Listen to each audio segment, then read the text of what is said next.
So I've got a patient here with a really painful corn on their foot. Now this one's particularly interesting because it's not in a really high weight bearing area. But if you know the anatomy of the foot, there is a little bony prominence in there that may be pinching the skin between the ground and the bone. So this one doesn't have a really large callus cap. It's mostly corn, so it's really, really painful. So we remove what little callus cap was there, and you can see the really defined central section of the corn there now that we need to go and remove that out. So we're using a 15 blade, just making sure we get as much of that callus cap off as we can, so we can get a really good look at the borders of where the corn is.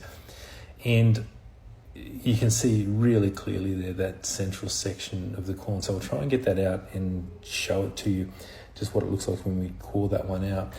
So again, very carefully just going around the living and the dead tissue border here, making sure that we don't take too much or too little, and it will hopefully just pop out for us, and we'll be able to give this patient some instant relief. Now, we've done this one a few times before.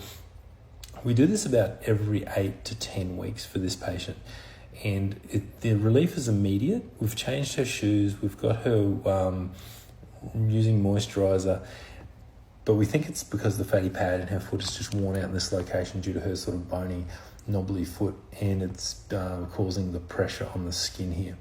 So we're just going gently move this one out, because again, this one's really a painful corn. So we don't want to cause too much pressure on that. So we just really gently go around those edges, make sure we corn that out, and see if we can catch it here without dropping it on the floor. All right, so this is what it looks like. So that's just a really, if you can see that one there, it's got this really dense piece of hard skin. It's like a compressed piece of skin. No blood vessels, no nerves, so that's why there's no pain or there's no blood. We'll just drop that one on the ground there.